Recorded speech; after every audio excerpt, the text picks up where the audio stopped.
رحمت اللہ علیہ درویش تھے دلی کے، بہت سارے لوگ مرید تھے، ایک بڑا خدمت گزار مرید تھا، مزدوری کرتا تھا، غریب تھا، 6 بیٹیاں تھیں اس کی۔ حضرت صاحب کے پاس روز آ کے کہتا حضور بچیوں کے لیے دعا کرے، اللہ کوئی اسباب پیدا کرے۔ ایک بچی کی شادی کا خرچہ 1000 دینار ہے اور میں غریب ہوں، حضرت صاحب دعا کر دیتے۔ خانقاہ شریف کے تھوڑے ہی فاصلے پر حضرت جہاں بیٹھ کے مریدوں کی تربیت کرتے تھے، اس سے تھوڑے ہی فاصلے پر نا ایک عیسائی رہتا تھا، بڑا مالدار تھا، بڑی سارے اونٹ گائے بھیڑ بکریاں رکھی ہوئی تھی، اور حضرت شریف الدین رحمت اللہ علیہ کی بڑی مخالفت کرتا تھا۔ اور یہ جو آپ کا غریب مرید تھا، یہ اس کا پڑوسی تھا، ایک دن بلا کے نا ان کو کہنے لگا کہ تو کدھر جا کے جو ہے وہ ٹکرے مار رہا ہے، وہاں میں کچھ نہیں ملنے والا، وہ تجھے کیا دیں گے جن کی خانقاہ خود چندے پہ چلتی ہے، مدرسہ چندے پہ چلتا ہے، مسجد چندے پہ چلتی ہے، تیری بیٹی کا معاملہ کہاں حل ہوگا؟ تو اس درویش نے کہا کہ تو میرے پیر کو نہیں جانتا، تو اجر میرا محبوب نہیں بٹھا، تو پتہ نہیں نا تو اس رستے کا مسافر نہیں، تو نہیں جانتا، ان کا بس چلے نا تو وہ ہر قیمت پہ میری بیٹیوں کی شادی کرا دیں۔ اب وہ عیسائی تھا، کہنے لگا اچھا چلو ٹھیک ہے، اگر اتنی بات ہے نا تو جاؤ ان سے جا کے کہہ دو کہ 6 سال کے لیے میرے ساتھ معاہدہ کر دیں، وہ میرے جانوروں کو چارہ ڈال دیا کرے، 6 سال ڈیوٹی کرے، میں 6000 دینار دے دیتا ہوں۔ وہ میرے ساتھ 6 سال میرے جانوروں کو چارہ ڈالے رکھتے ہیں نا آپ، چارہ ڈالنے کے لیے ایڈوانس پیسے دے کے، اب تو لوگ انہیں بھی غلام بنا لیتے ہیں، بڑی تھوڑی تنخواہ دیتے ہیں، ظلم کرتے ہیں، پورا معاوضہ نہیں دیتے۔ حضرت شیخ شرف الدین کے بارے میں وہ کہنے لگا کہ اپنے پیر سے جا کے کہا کہ میرے جانوروں کو 6 سال چارہ ڈالے، میں 6 بار دے دیتا ہوں، تو جو کہتا ہے ہر قیمت پہ جانے کو تیار ہے۔ اس نے جب یہ بات کی تو مرید نے ناراض ہو گیا، وہ لڑائی ہو گئی، گربان پکڑ لیا، جھگڑا ہوا، بات بڑی دور گئی، اس طرح کی بات کرتا ہے میرے حضرت کے بارے میں، تیرے جیسے کہیں میں وہ کام پہ رکھا دوں۔ جب وہ بڑی بحث ہوئی، بات محلے میں علاقے میں پھیل گئی، دنیا نے سو لی، تو شیخ شرف الدین تک بھی پہنچ گئی۔ اس طرح جھگڑا ہوا ہے، لوگ سو گئے عشاء کی نماز کے بعد، حضرت صاحب نے نا سر پہ کپڑا لیا، اس عیسائی کے دروازے پہ دستک دی، وہ باہر آیا، فرمانے لگے لوگ تو سوچ سمجھ کے ملازم رکھتے ہیں، تو نے بھی تو سوچ ہی لیا ہوگا، تبھی تو مجھے آفر کی ہے، تو اپنی آفر پہ قائم ہے، واقعی مجھے رکھ لے گا اور 6000 دینار دے دے گا؟ کہنے لگا جا بابا کام کر اپنا۔ فرمایا نہیں، تو نے اتنے لوگوں میں بات کی، اتنی بحث ہوئی، تو قائم ہے؟ کہنے لگا میں تو قائم ہوں پر آپ نے نہیں قائم رہنا۔ فرمایا میں سوچ سمجھ کے آیا۔ اس نے کہا آپ ڈیوٹی کریں گے، بحثوں کو چارہ ڈالیں گے؟ فرمایا ایک شرط، بس جب اذان ہو جائے نا تو مجھے رب کی نماز پڑھنے کی اجازت دے دینا، باقی صبح و شام جو تو کہے گا۔ اگر اس غریب کی بیٹیاں بیائی جائیں تو مجھے اور کیا چاہیے، اس کی 6 بیٹیوں کا بوجھ ہے اس کے سر پہ، تو مجھے رکھ لے۔ اللہ اکبر۔ وہ کہنے لگا چلے پھر میرے ساتھ خط بندگی کر لیں، آج کل ہم اس کام کرتے ہیں،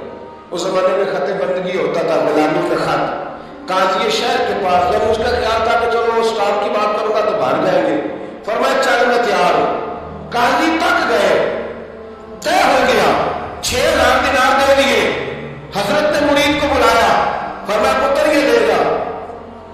جا میری بیٹیوں کو روانہ کر دے۔ کہنے لگا حضور یہ کیا کر رہے ہو آپ، کچھ سوچے؟ فرمایا یار جب تجھے بیٹا بنا لیا تو پھر میری پوتیاں تو لگتی ہیں، میرا حق تو بنتا ہے نا، جا جا کے ڈیوٹی کر، ان کو بیاہ دے۔ بات پھیل گئی، بادشاہ بھی عقیدت مند تھا، وہ 12000 دینار لے کے پہنچا۔ کیا بتاؤں ان رب کے بندوں کا دل کیسا ہوتا ہے، کیا درد ہوتا ہے کہ رب 12000 دینار لے کے بادشاہ آیا اور آج حضرت کو پیش کیے کہ حضور آپ دے اس عیسائی کو ڈبل دے اور جائے کام کرے۔ آپ فرمانے لگے تو پیسے دے، شرطیں نہ لگا، میرا جہاں دل کرے گا میں خرچ کروں گا، مجھے تو مزہ ہی اب آنے لگا ہے، ابھی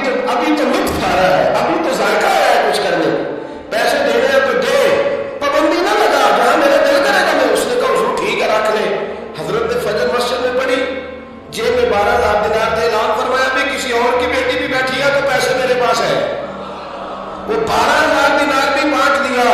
اور 12000 دینار بانٹ کے تو پھر چلے گئے کھیت میں چارہ کاٹنے۔ اس عیسائی کو کسی نے بتلایا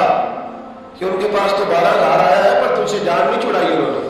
جب وعدہ یہ ہوا تھا کہ 6 دیں گے تو جائیں گے، جب تک دیں گے نہیں تیرے گھر میں کام کریں گے۔ وہ نا چارہ کاٹ رہے تھے، حضرت صاحب تو وہاں پہنچ گیا، دور جا کے کھڑا ہو گیا، کہنے لگا بابا پہلے تو میں نے مسلمانوں کے اخلاق سنے تھے، اب تو میں نے دیکھ بھی لیے۔ پر یہ بتا جب 12,000 آیا تھا جان کیوں نہیں چھڑائی؟ تو حضرت چارہ کاٹتے کاٹتے رو پڑے، فرمانے لگے تو نہیں نہ جانتا یہ بیٹیاں سانجی ہوتی ہیں، پتہ نہیں نا؟ میرے رسول پاک نے تو خاتم تائی کی بیٹی کے سر پہ کپڑا رکھ کے کہا تھا بیٹیاں برابر ہوتی ہیں، تو یہ نہیں پتا جب اس کی 6 بیٹیوں کی شادی ہوئی ہے میرے اندر روحانیت کتنی بڑی ہے۔ فرمایا پھر 12,000 آیا تو 2-4 بچیاں پھر گئی ہیں، مجھے نہیں پتا میں اندر سے راضی کتنا ہوں، میں تیری نوکری کرتا رہوں گا، پتہ نہیں اللہ کتنی بیٹیوں کو بیاہ دے گا۔ اتنا رویا وہ عیسائی کے پیروں میں بیٹھ گیا، کہنے لگا بابا میں نے تیری مخالفت کی ہے پر تیرے قریب آ کے پتہ چلا ہے کہ تو بہت اونچے اخلاق کا مالک ہے، اور اگر تیرا یہ مقام ہے تو تجھے اخلاق سکھانے والے محمد عربی کی شان کتنی ہوگی۔ ظالم کی بولیے جاتے نہیں لوگ جھوٹے گواہ بن کے، وکیل صاحب کو نہیں پتا ہوتا کہ یہ بندہ مجرم ہے جو میرے پاس آیا، کیا مجرموں کے وکیل نہیں ہوتے؟ بولے تو اس کو پتہ نہیں ہوتا وکیل صاحب کو کہ یہ صاحب مجرم ہے، میرے پاس مقدمہ لے کے آئے ہیں، اور اگر بے ادبی نہ ہو جائے تو میرا خیال ہے قاضی عدالت کو بھی پتہ ہوتا ہے کہ مجرم کون ہے اور مظلوم۔ میرے نبی پاک صلی اللہ علیہ وسلم نے اس قدر زیادہ سختی فرمائی اس مسئلے میں، فرمایا جس کو پتا تھا کہ فلاں آدمی ظالم ہے، ظلم کر رہا، پھر وہ ظالم کا گواہ بنا یا اس نے ظالم کی مدد کی، کتنی کی؟ شارحین لکھتے ہیں چاہے اس نے ایک جملہ بول کے کی، چاہے ایک، سارے بولیے، چاہے ایک غریب کو اس نے ظلم کیا تو کہتے ہیں علاج یہ سے، چاہے ایک جملہ بول کے کی، شارحین اس حدیث کی شرح میں ایک جملہ بول کے چاہے مدد کی، جس بندے نے کسی ظالم کی مدد کی کسی مقدمے میں یا کسی صورت میں، اسے پتا تھا یہ ظالم ہے، میرے نبی پاک صلی اللہ تعالیٰ علیہ وسلم فرماتے ہیں اگر اس نے مدد کی، ابھی ظالم کی بات نہیں ہو رہی، ظالم کے مددگار کی بات ہو رہی، اگر کسی نے ظالم کی مدد کی تو حضور فرماتے ہیں خدا بھی اس سے بری ذمہ ہے، رسول بھی اس سے بری ذمہ ہے۔ سنبھال کے رکھے اپنی نمازیں، قربانیاں، حج، زکات سنبھال کے رکھے۔ اگر ظالموں کا مددگار ہے، الیکشن آ رہے لیتے آپ کو نظر آ جائے گا کون کون ظالموں کا مددگار ہے، نظر آ جائے گا، اپنی جیب سے لوگ پیسے دے کے ظالموں کی مدد کریں گے، ان کے فلیکس چھپوائیں گے، بورڈ لگوائیں گے، جیبوں سے پیسے دے گے۔ ہم نے خود آگ لگائی ہے چمن میں اپنے، بے سبب گردش ایام کو الزام نہ دو، ہم نے خود نور کا ظلمت سے کیا ہے سودا، کر کے توہین سحر شام کو الزام نہ دو۔